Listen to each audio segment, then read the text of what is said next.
साथियों नमस्कार। आज संत रविदास जी की जयंती है, तो उन्हीं के बारे में चर्चा करेंगे।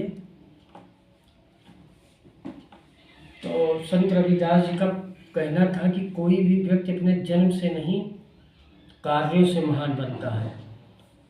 यह बात संत कवि रविदास ने अपने कार्य एवं व्यवहार से प्रमाणित भी कर दी। संत रविदास जी का जन्म काशी वाराणसी में हुआ था। इनके पिता का नाम रघु तथा माता का नाम घुर बिनिया था। पिता चर्म व्यवसाय करते थे। संत रविदास भी वही व्यवसाय करने लगे। वे अपना कार्य पूरी लगन और परिश्रम से करते थे। समय पालन की आदत तथा मधुर व्यवहार के कारण लोग उनसे बहुत प्रसन्न रहते थे।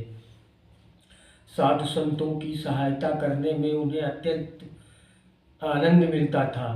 स्वामी रामानंद काशी के प्रतिष्ठित संत थे।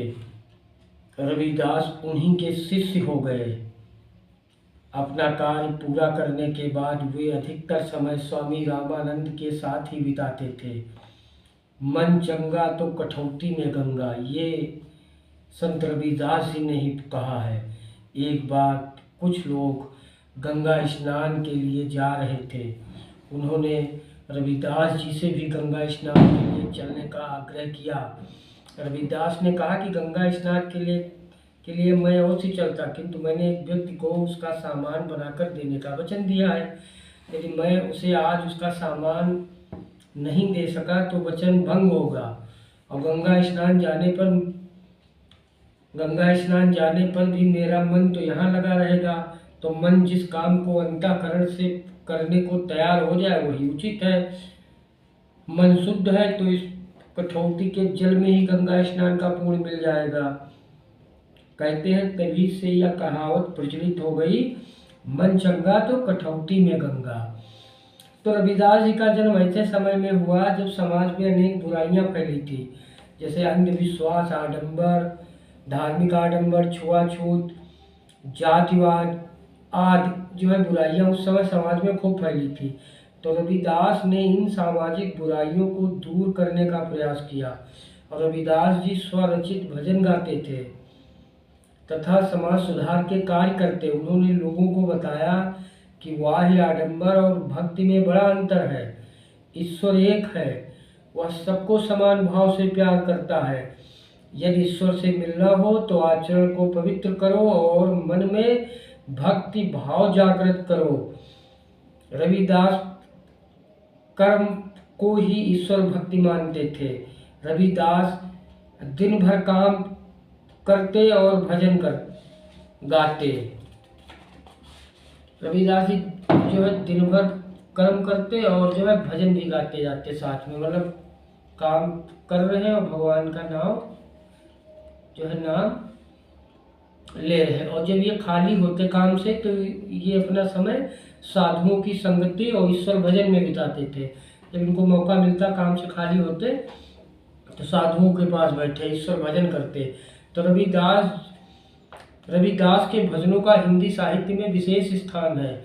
और रविदास जी के जो विचार हैं, रविदास जी के विचार हैं कि राम, कृष्ण, करीम, राघव, हरि, अल्लाह एक ही ईश्वर के विविध नाम है। रविदास जी के विचार हैं कि सभी धर्मों में ईश्वर की सच्ची आराधना पर बल दिया गया है। वेद, पुराण, कुरान आदि धर्म ग्रंथ एक ही परमेश्वर का गुणगान करते हैं। ईश्वर के नाम पर किए जाने वाले विवाद निरर्थक एवं सारहीन है। और रविदास जी के विचार थे कि सभी मनुष्य ईश्वर की ही संतान है, ऊंच नीच का भेदभाव मिटाना चाहिए। रविदास जी के विचार अभिमान नहीं परंतु परोपकार की भावना अपनानी चाहिए। रविदास जी के विचार है कि अपना कार्य जैसा भी हो वह ईश्वर की पूजा के समान है। तो संत रविदास के सीधे साधे मन को स्पर्श कर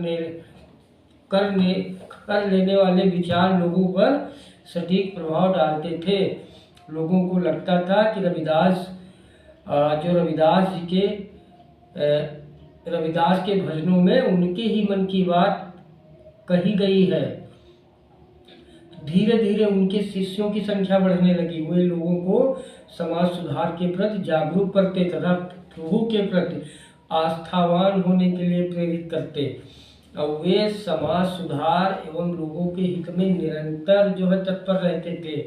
संत कवि रविदास ने अपने उच्च विचारों के कारण समाज एवं हिंदी साहित्य में महत्वपूर्ण स्थान रखते हैं। उनका जीवन कर्म योग का आदर्श उदाहरण है। उन्होंने अपने आचरण तथा व्यवहार से यह प्रमाणित कर दिया कि मनुष्य अपने जन्म तथा व्यवसाय के आधार पर महान नहीं होता, अपुट विचारों की श्रेष्ठता, समाज के हित के कार्य, सद्व्यवहार जैसे गुण ही मनुष्य को महान बनाने में सहायक होते हैं। तो ऐसे थे रविदास जी और ऐसी इनकी शिक्षा थी। तो संत रविदास जी की जो वाणी थी वो प्रेम, समानता, भक्ति का संदेश देती है, जो आज भी समाज के लिए प्रेरणादायक है।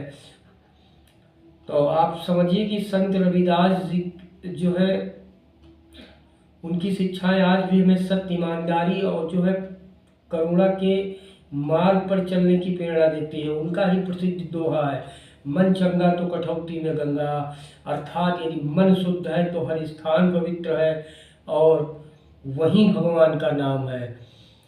संत रविदास जी ने समाज को यह सिखाया कि मनुष्य की पहचान उसके कर्म और भक्ति से होती है, न कि उसकी जात या व्यवसाय से। वे जीवन भर प्रेम और भक्ति और समानता का संदेश देते रहे। तो ऐसे थे रविदास जी, ऐसे महान संत। और इनकी जो रचनाएं हैं, संत रविदास जी की जो रचनाएं हैं, गुरु ग्रंथ साहिब में 40 से अधिक पदों के रूप में संग्रहित हैं। और उनके भजन दोहे आज भी सत्संग और कीर्तन में गाए जाते हैं। जैसे इन्होंने इनके कुछ दोहे प्रसिद्ध हैं। जाति जाति में जाति है, जाति जाति में जाति है, जो के तन के पात, रैदास मानुष ना जुड़ सके, जब तक जाति न जात। यानी इसका अर्थ हुआ समाज में कई जातियों का भेदभाव व्याप्त है, लेकिन जब तक जाति का भेद नहीं मिटेगा तब तक मनुष्य सच्ची मानवता को प्राप्त नहीं कर सकेगा। एक और उनका दोहा है, अब कैसे छूटे राम राम नाम रट लागी, अब कैसे छूटे राम नाम रट लागी, जन्म जन्म के बिछड़े हरि संगी। यानी इसका अर्थ हुआ, एक बार जब कोई भगवान के नाम में लीन हो जाता है तो वह जीवन भर भक्ति में डूबा रहता है। इनका एक और प्रसिद्ध दोहा है, ऐसा चाहूँ राज में, ऐसा चाहूँ राज में, जहाँ मिले सबन को अन्न, छोट बड़ो सब सम बसे, रविदास रहे प्रसन्न। यानी इसका अर्थ हुआ कि वो एक ऐसा राज्य चाहते थे जहाँ हर किसी को भोजन मिले, सब लोग समान हो और कोई ऊंच नीच न हो। ऐसे थे रविदास जी। धन्यवाद साथियों।